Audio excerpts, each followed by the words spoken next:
May the words of my mouth and the meditation of each heart be acceptable in thy sight, O Lord, our strength and our Redeemer. It's a me, it's a me, it's a me, O Lord, standing in the need of prayer. It's a me, it's a me, it's a me, O Lord, standing in the need of prayer. One day, Jesus told a story of a Pharisee who walked into the temple to pray. Now, a Pharisee, especially in the days of Jesus, were the ones who went to church every Sunday, the ones who did the right things. There is an antagonism in the Gospels against the Pharisees because by the time Matthew, Mark, and Luke, and John started writing the Gospels, the Jewish leaders had pretty much decided to get rid of as many Christians as possible. But in the days of Jesus yet, even so, he kept testing the Pharisees because they were the ones who knew the law. They were the ones who knew the instruction of God. They were the ones who lived their life patterned on what they thought was good and right. So one day a Pharisee comes into the temple and he prays. Now, this was the normal position for prayer for the ancient Jewish people, and I think probably still in the temple, we have developed into bow your head and fold your hands, or is it fold your head and bow your hands? Yeah. So we have this was the ancient, because God is glorious and God is everywhere, and so the ancient Jews and probably many contemporary would come into the temple to pray thus. So for the Pharisee to come in, lift up his hands, and say to God, "Thank you for who I am," what he did was right. He fasts twice a week. He gives money to the poor. He took care of those who were in need. What the Pharisee was talking about with his own self was right, and he was a good guy. And everyone in the community would say, "What a good guy," right? They would say, "What a good guy," just like your neighbors who are probably just now getting out of bed and have noticed that your car is gone, right? They must be at church. What good people, right? Welcome to church. So your neighbors are noticing. But the Pharisee got something wrong, even in all the good that he was doing. He was self-righteous. He was proud. He probably was saying a phrase that I have used, "There but the grace of God go I," as he was looking down at the tax collector. He was sitting there. He came in promoting himself to God. "I'm glad I'm not a thief. I'm glad I'm not a rogue. I'm glad I haven't been born in the days of Pakistan where there are terrible floods destroying towns," right? Some have said. "I'm glad. How is it that we are so fortunate to be born in the communities and the families and the parents and the relatives that we have?" So he's up there, though, proclaiming to God his goodness because of where he was born. He doesn't get grace. He doesn't realize that even though he has this mirror of respectability, even though he has this aura around him that he's a good guy, that he's just as much a sinner as any of us. In my years, I have done a fair amount of preaching at Redeemer Lutheran Church. Many of you know Redeemer, right in the heartland of downtown Toledo, or not downtown, but in Toledo. It would be interesting. In my former congregation, nobody would share what was going on inside of them, and yet you'd go to Redeemer and, "Thank you, Jesus, I have been dry from drugs for 5 days." You wouldn't say that in a respectable church. But the folks at Redeemer are in touch with what's going on, and they're in touch with what they're feeling, and they express what's in their heart. And you and I, sometimes like the Pharisee, want to portray that everything is all right, everything is good on the inside as well as out. Jeremiah stands before us as one who is convicting us. Jeremiah, who wrote his stuff 500-600 years before the time of Jesus, was talking about the people of Israel, and they continued to sin against God, and they continued to follow false idols, and they continued to do things their own way, and God was pronouncing a judgment against the people of Israel. God loved them, but felt they had left him. God loved them, but felt that they had abandoned who God was. God is so supremely committed to justice. And the people of Israel were ignoring the poor and the orphan and the widow, and were just making their own money and making their own stuff.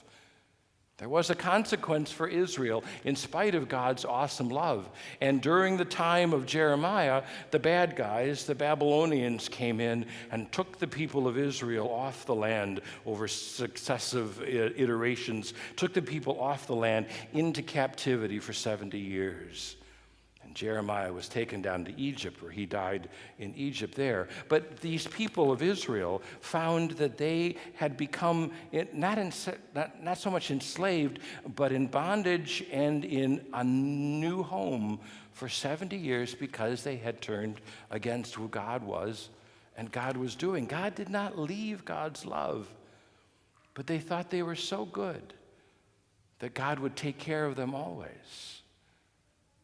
Bothers me when I go to a funeral home and I go to the casket of the person who died, and someone says, "They were so good, I'm sure they're in heaven."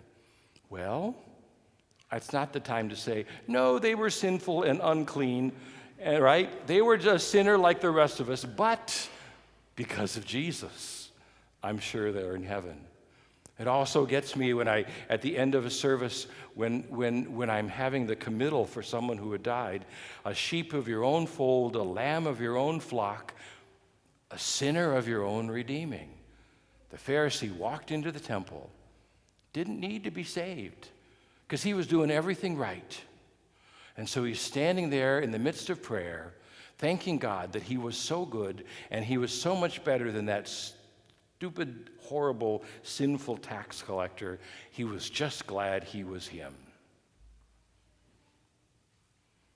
It's me, Lord. It's me, standing in the need of prayer. It's me, Lord, standing in the need of prayer. Jesus continues the story with the other person in our room. The tax collector came in also. And the tax collector could not raise his hands, but was so full of guilt and so full of remorse that he beat his breast, a symbol of repentance, and he said, "God, be merciful to me." What did the tax collector do that was wrong? He had probably stolen from people. Traditional tax collectors would take, if you owed the government $50, he would charge you $75 and then pocket the extra $25. That's the way the ancient tax collectors made a living. And the fact that the tax collector raised money for Rome, the hated overlord of the people of Israel, tax collectors were not very well received. Reminds me of a tax collector I once knew who would, I can't believe I'm saying this, who would, when he would go to a hotel room, would have a suitcase full of empty, burned out light bulbs, and he would take the lit light bulbs in the hotel room and replace them with his burned out light bulbs and bring home the light bulbs that were working so he could use them in his own house. I think, oh my goodness, what are you doing? You're defrauding the hotel. But, not everyone, of course, but this guy did. But obviously, we assume the tax collector was one who was defrauding his own people and certainly was working for the wrong government.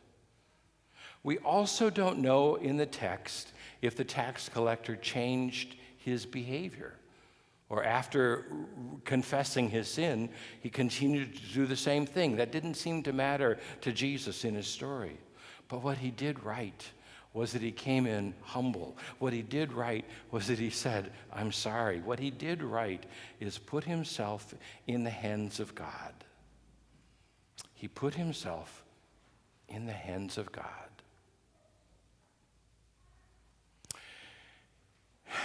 It's still me, it's a me, oh Lord, standing in the need of prayer. It's still me, it's a me, oh Lord, standing in the need of prayer. So what's life like for you when you come into this room on Sunday? What's life like for you when every morning you encounter a sunrise or later a sunset or the beauty of the day or the gift of family or the surprise of God's intent with others around? Brothers and sisters, I don't need to tell you that we have lives, many of us who are broken. We have lives that hurt. We have relationships that are broken. We lose folks that we love, and life is not a bed of roses. I don't need to tell you that there are many of them out there, not us. Of course, you know when I say that I'm wrong. Many of them out there that are perfect and righteous, and I'm glad I'm not one of them. Did I sound like the Pharisee, right? You know, I'm glad I'm not perfect and righteous and I have everything put together. Neither do they. Neither do I. And some of us have eyes closed to the need of others. We are in need of the Savior. And so what happened in that early days, what happened right between AD and BC, what happened that continues to move through us is that God came out of awesome love. God came out of forgiveness that doesn't end. God came with just a heart that is open and took your sin and brokenness and took all the junk in your life and with it was nailed to the cross because of my guilt and my sin. And hanging on the cross there took away pain of the world. It still shares consequence, but in the end, it is impotent. It has no power. And Jesus died and went to the tomb on Sunday morning. That's why we're here on Sunday morning. Sunday morning, everything changed when Jesus rose from the dead. Everything changed. Everything changed because God's love is just obvious and evident. And still today, the Holy Spirit breathes through us, so we are filled with grace.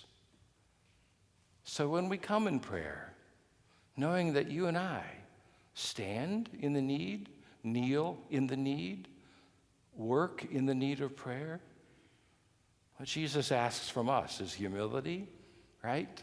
To recognize that I am not God, that you are not God. Jesus asks for us a sense of gratitude that everything we have is gift, even that which we have worked hard to earn, even that which we have worked hard to create, everything we have is gift.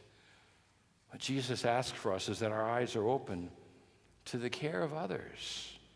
But most of all, he just wants that relationship so that we know that when we walk or when we pray or when we confess or when we sleep or when we do whatever, we are together with the one who loves us. We are never separated. We are together with the one who holds on always. Let's pray. Holy Jesus, we come here standing and sitting and kneeling in the need of prayer. We come in the midst of prayer to offer you our praise. Holy Jesus, you know what's going on in our hearts. The anguish or the changes or the bitterness or the vengeance or the hurt. And you also know the joy. We pray, Lord, that you work your way in us, that we know your grace. We pray that you bring to us your healing, that all the world may know from us of your awesome love. We come both as a tax collector and as the Pharisee, trusting in your presence. To you be glory forever and ever. Amen.